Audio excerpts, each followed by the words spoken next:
Current, conduction, current, conduction, current, conduction in. आणि मग त्याने टायटल दिलं इंट्रिन्सिक. म्हटले आम्हाला काय इंट्रिन्सिक म्हणजे बरोबर आहे ना, current conduction in. Me intrinsic म्हणणार, तुम्ही काय म्हणायचं? हा, इंट्रिन्सिक. थांबा एकच मिनिट, थोडं जागा कमी जास्त झाली. हा, आणि मग पुढे आपलं टायटल दिलं सेमी कंडक्टर. मग यासाठी तुम्हाला थोड्या वेळासाठी एक आणखी छोटीशी गोष्ट इमॅजिन फक्त करायची. हा चला, आता नीट बघा मी काय सांगणार आहे. मी थोड्या वेळापूर्वी आल्याबरोबर कोणाची तरी कंपास पेटी घेतली होती. मग मला हे सांगायचं की समजा बाळांनो, ही खिडकीची जी ग्लास आहे, काच आहे, ती समजा आपण त्याच्यावर एक दगड मारला तर ते काय होईल? तुटते, फुटते, पण त्याचे तुकडे होतील ना.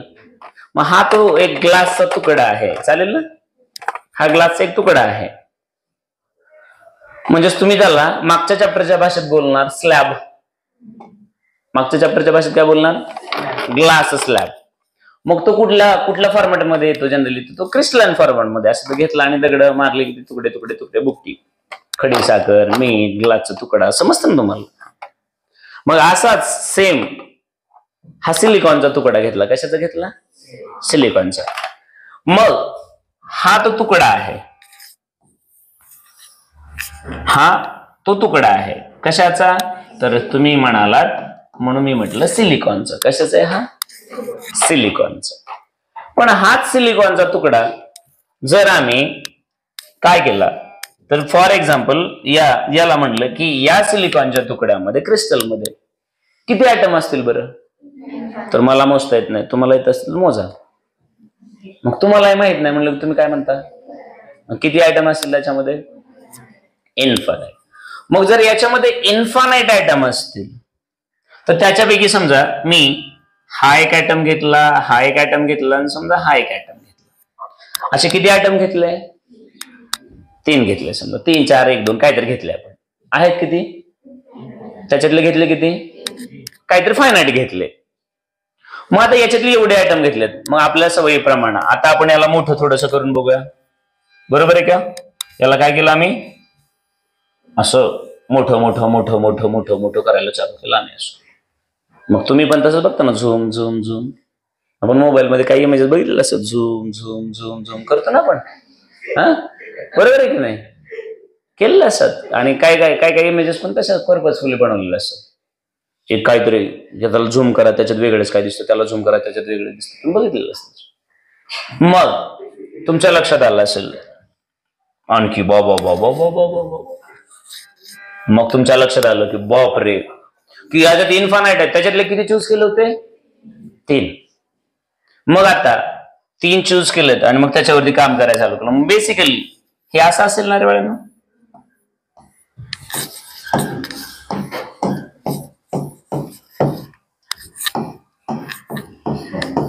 हे असं असेल ना? बरोबर आहे की नाही?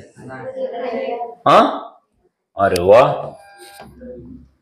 मग हे असं आहे ना, त्याच्या आतमध्ये हे असं आहे. भले आम्हाला ते दिसत नसेल, झूम इन चालू आहे, तर झूम आउट केल्यास ते दिसणार नाही. मग इमॅजिन करा की या ठिकाणचा एक इलेक्ट्रॉन जो आहे तो इलेक्ट्रॉन इकडे निघून गेला. मग हा कसा झाला? फ्री. मग इथं हा फ्री इलेक्ट्रॉन झाला, त्याला आम्ही असा इलेक्ट्रॉन दाखवला, तर याला तुम्ही काय म्हणणार? Very good. होय. मग एक्झॅक्टली इथला पण एक इलेक्ट्रॉन गेला समजा, तर याला तुम्ही काय म्हणणार? बरोबर आहे का? मग त्याच क्रिस्टलमध्ये तुम्हाला होल्स आणि इलेक्ट्रॉन एकत्र दिसणार ना? बरोबर आहे की नाही? असतील ना? आणि जेवढे इलेक्ट्रॉन असतील तेवढेच पक्का, जेवढे इलेक्ट्रॉन्स आहेत तेवढेच पक्का. मग आता मला सांगा, जर हे तुम्हाला समजलं असेल तर मग ह्याच्यात काय काय असतं कळालं असेल, तर जाऊ आपण ऍक्च्युअल साईजला जाऊया.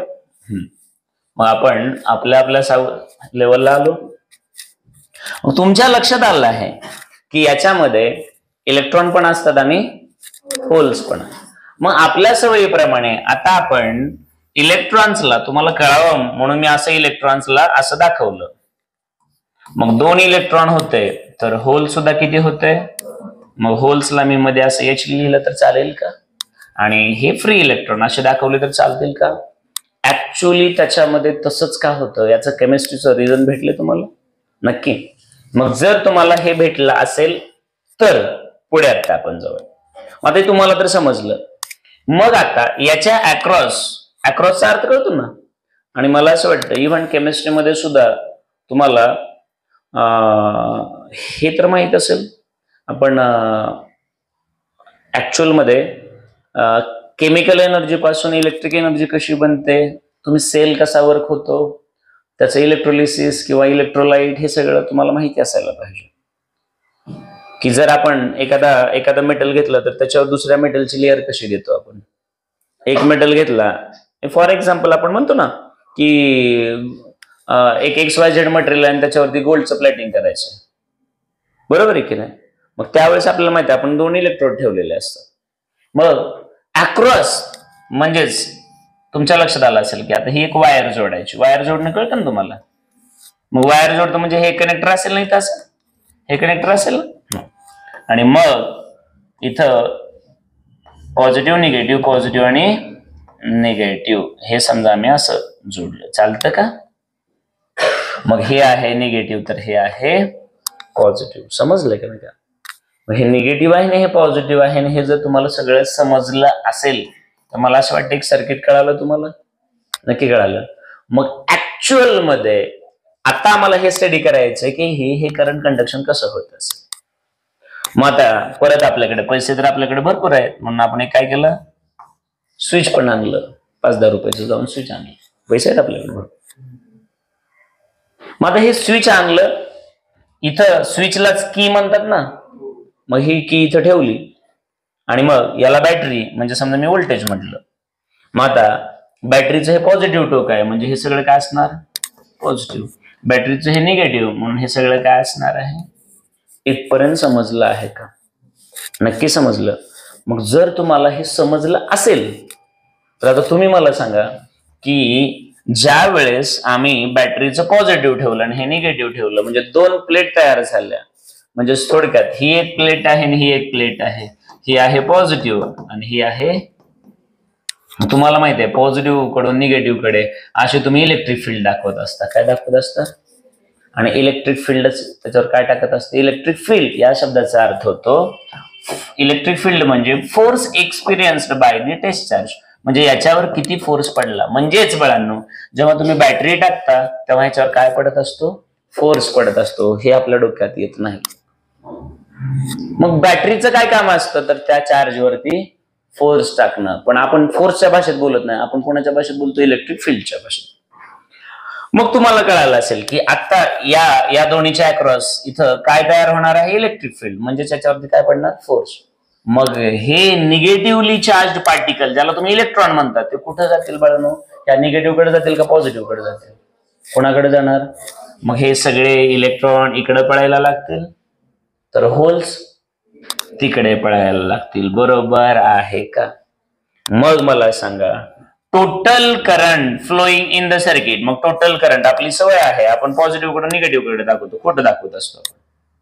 चालतंय का? असं दाखवतो आपण. हे बरोबर आहे का? 9वी 10वी 11वी कसं असतं हे? 9वीचा प्रश्न विचारला ना मी साधा. अरे बाबांनो इलेक्ट्रॉन पळायला लागले ना, ही खरी डायरेक्शन आहे. पण आपण खरी डायरेक्शन सर्किट मध्ये दाखवतो का? आपण खोटी. पण खोटी म्हणायचं नाही, कारण खोटी जर म्हणलं तर म्हणतील काय खोटं शिकवतो काय. तर खोटं नाही म्हणायचं तर त्यालाच म्हणायचं कन्व्हेन्शनल. काय म्हणायचं त्याला? हे सायंटिस्ट लोक खूप हुशार असतात. मी नेहमी सांगतो तुम्हाला ही खोटी डायरेक्शन, सॉरी ही खरी आहे ना तर खरी डायरेक्शन दाखवायची नाही. मग काय खोटी दाखवायची का? हा खोटी दाखवायची. मग त्याला खोटं नाही, त्याला खोटं चुकून बोलायचं नाही. मग त्याला म्हणायचं ठीक आहे बाबा, मग आता आम्ही तर खोटंच बोलणार. मग आम्ही डायरेक्शन दाखवली पॉझिटिव्ह कडून, असं असतं ना तिथं सर्किटमध्ये, असो. मग आपल्याला ठरलं की बाबा ही अशी डायरेक्शन दाखवायची, थोडक्यात बरोबर, थोडक्यात मी असं बोललो, पॉझिटिव्ह कडून निगेटिव्ह असं. पण रिअल मध्ये काय होतं कळलं. मग आता ऍक्च्युअल मध्ये हा टोटल करंट आहे, समजा हा कसला करंट आहे, टोटल. पण करंट कॉन्ट्रीब्युशन जे झालेलं आहे ते फक्त इलेक्ट्रॉनमुळे झालं का होलमुळे पण झालेलं आहे. मग टोटल करंट जो झालेला आहे that is current due to free electron plus current due to, समजलेलं आहे का, नक्की कळालं. पण मुद्दा असा आहे, इलेक्ट्रॉन कुठे असतात, तर इलेक्ट्रॉन असतात कंडक्शन बँड मध्ये. तर होल्स कंडक्शन बँड मध्ये असतात का व्हॅलन्स मध्ये असते, व्हेरी गुड. तर हे असतात व्हॅलन्स बँड मध्ये. लक्षात आलं आहे का, समजलंय का. दुसरी मोठी कॉन्सेप्ट, नंबर ऑफ इलेक्ट्रॉन जेवढे असतात नंबर ऑफ होल सुद्धा तेवढेच असतात, समजलं आहे का. तर मला सांगा बाळांनो, जेव्हा तुमच्याकडे एक प्युअर सेमीकंडक्टर असतो, कसला सेमीकंडक्टर असतो, प्युअर सेमीकंडक्टर ज्यावेळेस तुम्ही घेता त्यावेळेस जेवढे इलेक्ट्रॉन तयार होतात तेवढेच होल सुद्धा तयार होतात. आणि करंट फक्त इलेक्ट्रॉनमुळे होतो का, नाही. फक्त होलमुळे होतो का, नाही. तर करंट इस्टॅब्लिश कोणामुळे होतो, दोघांमुळे पण, समजलं का. आणि मग कशा पद्धतीने होतं, डायरेक्शन कशा असतात, मॅथमॅटिकल अनालिसिस काय असतं, इलेक्ट्रॉन कुठे असतात आणि होल्स कुठे असतात, सगळं समजलेलं आहे का.